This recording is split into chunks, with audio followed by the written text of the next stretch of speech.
Parce qu'en 95, quand on gagne ce match 4-0, alors on avait vécu 4-3 à domicile avec un Palais des Sports Marcel Sadan comble. On avait fait un super match au retour, on avait perdu 4-2 là-bas. Et au goal average, on devait jouer la belle à Charleroi. Alors c'était en live TV, comme ils disent là-bas, et en direct TV. Et voilà, il y avait 3000 à 4000 personnes. La Garenne était comble, ils n'avaient pas encore le Spirou-Dôme à l'époque. Et le fait de gagner 4-0 là-bas, c'était un moment de joie intense avec Chris, avec Philou.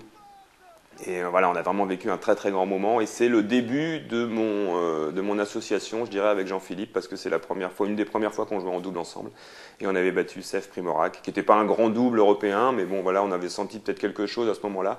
Et Philou, après, a bien voulu continuer à jouer avec moi. Donc ça a été le début d'une chose, d'un moment important de ma carrière en double, mais c'était une joie intense. Et de pouvoir apporter ce titre à Levallois, c'était super beau. Ah, c'est incroyable. C'est vrai que 4-0 à Charleroi, il fallait le faire, d'autant plus que les Belges sont pratiquement invaincus depuis 4 ans. Et j'allais dire Jean-Philippe Gatien, Christophe Legout et Patrick Chila, c'est un exploit d'abord de Levallois, qui gagne cette Coupe d'Europe pour la 2e fois dans sa carrière, et aussi de l'équipe de France, puisque vous êtes champion d'Europe par équipe. Alors Jean-Philippe, tout de suite, comment on peut gagner 4-0 devant Jean-Michel Sèvres et son public belge? C'est vrai qu'on a été surpris par le score facile. On pensait avoir laissé passer notre chance vendredi dernier parce qu'on avait eu beaucoup d'occasions.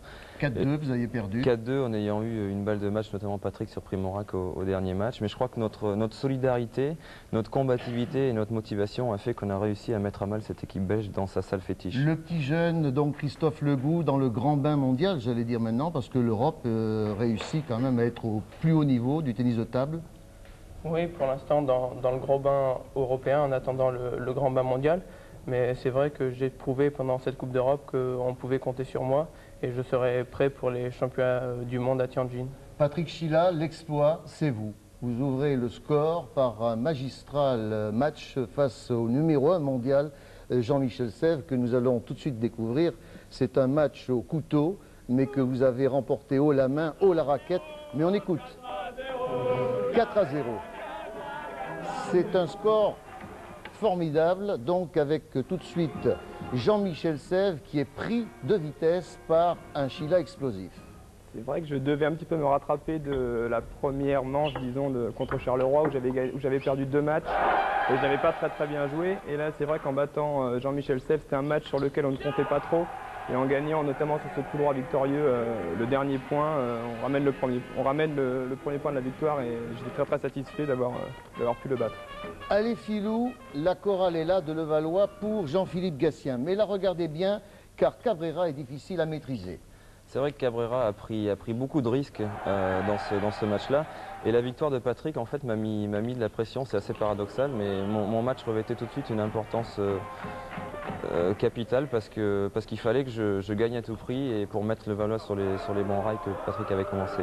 Et vous gagnez 21-10, 19-21, 21-13 avant qu'apparaisse donc Christophe Legout face à Primorac. Et là non plus, ça n'a pas été facile, mais regardez cet échange. Jean-Michel Sèvres y croit encore. Là, c'est un échange en début de partie et c'est toujours très important de remporter ses points en début de match puisqu'il faut prendre confiance par la suite. Et puis, c'est surtout Zoran Primorac qui avait la pression puisque je l'avais emporté lors du match aller et lors du match retour. Et je crois que la pression était sur ses épaules et ça m'a aidé à le déstabiliser.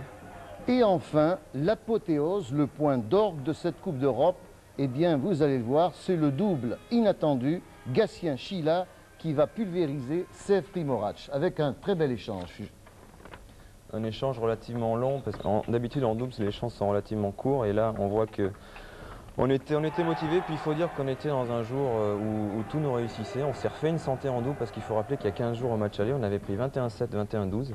Et là, comment l'expliquer? Je crois que c'est tout un ensemble de choses. Et le point du soulagement sur la fin et le titre européen, le 2e de l'histoire du club. Côté positif, il y en a eu vraiment énormément. Il y a tout, avec les mousquetaires, comme on nous a appelés, il y en a eu énormément. De 94 à 2000, il y a eu à chaque fois, on jouait le titre en Europe et la médaille au championnat du monde. La finale France-Suède commençait, Gatien venait de perdre, c'était plutôt mal parti. Et pourtant, en quelques minutes, tout a changé. tout a basculé. Les Français ont gagné grâce à Sheila qui a croqué Lindt. Laurent Bellet. Sur le visage de Patrick Sheila, toute la rage de vaincre des Français. Sheila, le gaucher de Levallois, qui trouve des angles incroyables. 21-19 au premier set pour le Français qui domine le Suédois Lindt. 21-14 dans la deuxième manche. Grâce à Sheila, 24e joueur européen, la France se relance et revient à 2-1 avant le double. Concentration maximale pour le duo français. Gatien et Damien Eloi s'imposent en 2-7 face à Waldner et Lindt. La France remporte la bataille du double, égalise 2-2 avant le choc entre Waldner, champion olympique de Barcelone, et Gatien, champion du monde en titre. Waldner fait la grimace et pourtant en 3-7, il remporte ce match de titan 3-2. La Suède prend une option sur la victoire finale, d'autant que dans le 6e match, Carlsson a remporté le premier set face à Patrick Sheila. Dans le second, égalité 19-19, la Suède est à 2 points du match, mais Sheila, exceptionnel, remporte cette manche 21-19. Cette fois, c'est Carlsson qui doute. Dans le 3e set, Sheila joue bien, très bien, et s'impose grâce à un fabuleux coup droit, 3-3. Une nouvelle fois, Sheila a relancé la France. La France qui a gardé le plus jeune pour la fin. À 21 ans, Christophe Legout apporte pourtant le point décisif. L'effet Legout a payé. Balle de match. Lindt frappe le filet. 4-3. La France remporte le 2e titre européen de son histoire, 10 ans après sa victoire à Moscou. Donc c'est sûr que j'ai un petit regret, c'est la finale au championnat du monde en 97 où je pense qu'on aurait vraiment pu faire quelque chose contre la Chine. On a perdu 3-1, on a vraiment fait un très très bon match. Filou est à 2 doigts de battre Kong et ça restera toujours un petit manque, c'est le fait de ne pas avoir joué à 2 partout. Je venais de battre Liu Guliang, qui était champion olympique à l'époque, et j'aurais vraiment adoré jouer ce 2-2 contre Kong. Alors c'est un joueur que j'ai battu qu'une fois dans ma carrière, la première fois que je l'ai joué. J'étais vraiment pas favori, mais si j'avais ne serait-ce que 10% de chance de jouer, et de gagner cette rencontre, bah, je les aurais joués à fond parce que je sentais vraiment super bien la balle ce jour-là. Voilà, c'est un petit manque de ne pas avoir joué ce match à 2-2 contre Kong. Mais bon, après, il y a eu tellement de souvenirs magnifiques. Je n'omets pas mon premier titre de champion de France, qui pour moi restera un super souvenir, parce qu'on m'a toujours dit que voilà, on ne peut pas avoir une belle carrière sans avoir eu un titre de champion de France. Et c'est vrai que Filou n'en a pas laissé énormément. Et le fait en 98 de gagner contre Damien, ça a été vraiment un grand moment de joie. Et si je devais en garder qu'un, ça serait la médaille olympique, parce que faire les Jeux Olympiques pour un sportif, c'est fantastique. Et faire les Jeux Olympiques et avoir une médaille, bah, ça décuple la joie. Et c'est vrai, de faire ça avec un pote qui avait eu c'était vraiment une passe très très difficile dans sa vie. Donc c'était un grand moment qu'on a vécu tous les deux, et une médaille olympique, ça reste à vie. Donc si j'ai une ligne à citer sur mon palmarès, et les gens qui ne sont pas dans le milieu sportif, me connaissent un petit peu parce que j'ai eu cette médaille. Et c'est vrai qu'une médaille olympique, ça change la carrière. Il y a aussi Charleroi, où j'ai vraiment vécu 4 années fantastiques, de pouvoir jouer avec des mecs comme Samsonov, Sev. J'ai connu un très très grand entraîneur, Dubo Skoric là-bas, qui m'a vraiment fait ouvrir les yeux sur certaines choses que j'avais jamais vues. Comme la vidéo. J'avais déjà fait de la vidéo, mais pas comme ça avec lui, et c'était vraiment quelque chose de super bien. Il m'a fait battre des joueurs que j'avais jamais battus.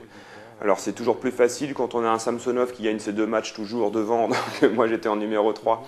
C'est vrai qu'avec Sev, on avait 3 matchs, il fallait en gagner 1 pour gagner la rencontre, donc on avait 0 pression. Mais j'ai quand même battu des joueurs que j'avais jamais battus là-bas, et j'ai vraiment passé 4 années fantastiques. Je pense que ça m'a fait continuer en fait quelques années en plus ma carrière, parce que j'avais vraiment un petit peu de routine à Levallois ça faisait 10 ans que j'y étais. Il y avait une petite routine à l'INSEP, une petite routine à Levallois, donc c'était le moment vraiment de couper.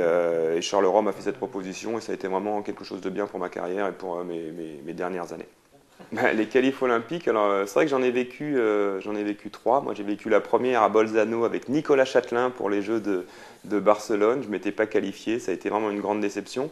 Après, et puis les deux autres, je me suis qualifié 2 fois en battant Damien Eloi d'ailleurs, un super pote pour le match décisif. Donc c'était, à Nantes, c'était pas le match décisif parce que lui avait encore un dernier match, mais c'était vraiment le match pour la qualif. C'était un petit peu bizarre. Mais voilà, je vais surtout parler à Nantes parce que c'est la dernière, et je me rappelle surtout du dimanche en fait à Nantes. À chaque fois que je me suis qualifié, moi c'est vraiment vers la fin, quoi, parce que physiquement c'était toujours un peu dur, donc je préférais garder mes forces pour le dimanche. et vraiment c'était un moment fantastique, et je me rappelle notamment des 3 Français, que ce soit Chris, Damien et moi, on jouait en même temps ce quart de finale qui nous qualifiait.